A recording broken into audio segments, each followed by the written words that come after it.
hype na etong si Halidogi dito nga sa kanilang home court, pinanggigilan etong Oklahoma City Thunder. Gigil din etong si Obi Toppin mga boss, at etong si SGA, grabe ang kayo dito nga para sa Oklahoma City Thunder, pinipisikal na ng kanyang kapwa teammate sa Team Canada. TJ McConnell nag-alakurokos basketball dito nga para sa Indiana Pacers. Agawa nga ba makabante ng Pacers? Tara't pag-usapan natin yan.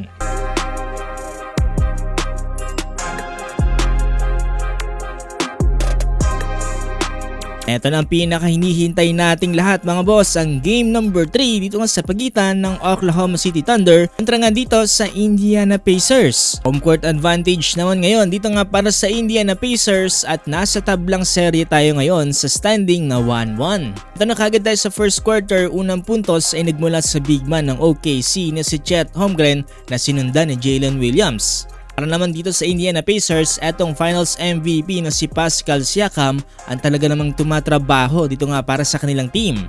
Kaya hindi natin masisi kung bakit nga ba talaga deserving din itong si Pascal Siakam bilang isang Eastern Conference Finals MVP.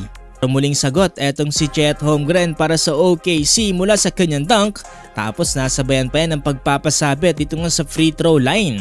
Halos nagsagutan lang sila dyan dito nga sa early quarter ni Pascal Siakam, tapos nasundan pa yan ng tres ni Lu Dort, tapos another points ulit for Chet Holmgren. Kaya naman napatawag ng early timeout etong Pacers 15-6 under 7 minute mark. Kung naging maganda naman ang pagtawag ng timeout dyan dito nga ng Pacers at nakapuntos nga etong si Tyrese Haliburton at itong si Obi Toppin. Pero etong si Lu Dort, matalas talaga ang tres nito mga boss para sa OKC, at ito muli na naman siya nakapuntos dito nga from the wing. Pero itong gusto ko sa Indiana Pacers, talagang nakikisabay din sila dito nga sa OKC. Eto, gumawa rin sila ng back-to-back 3 mula kay Miles Turner at dito nga kay Tyrese Haliburton. Halos nagpapaulan na ng tres itong magkabilang panig. Etong si Shai Gilgeous-Alexander muling kamada dito nga para sa kanyang team na sinabayan ulit ni Chet Holmgren. Natapos ang first quarter lamang ang OKC 32-24. 13 points na for Chet Holmgren, samantalang 7 points naman para kay Pascal Siakam.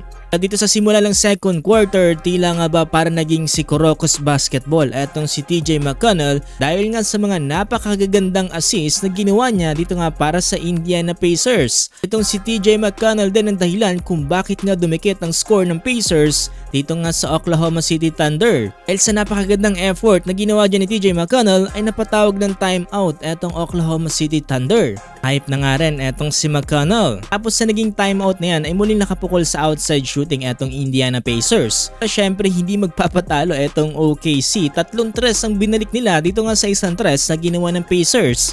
Yan nga ay mula kay Isaiah Joe at Alex Caruso. Sa bayan ng momentum etong magkabilang panig, eto namang si Obi Toppin para naman dito sa Pacers. Init na rin ang pisikalan ng dalawang magka-teammate sa Team Canada na si SGA at itong si Andrew Nembhard. Dahil kay Jalen Williams at SGA ay muli nilang naitabla sa 51 ang score under 3 minute mark. Napakasolid ng ipinapakita ngayon ng magkabilang panig, SGA at Isaiah Hartenstein para sa OKC, Pascal Siakam naman at Tyrese Haliburton para nga dito sa Indiana Pacers. Nakapag-commit pa ng another 3 points etong si Tyrese Haliburton dito nga para sa kanilang team. Lalong na-hype etong si Tyrese Haliburton na makapuntos pa bago matapos ng second quarter etong ang si TJ McConnell.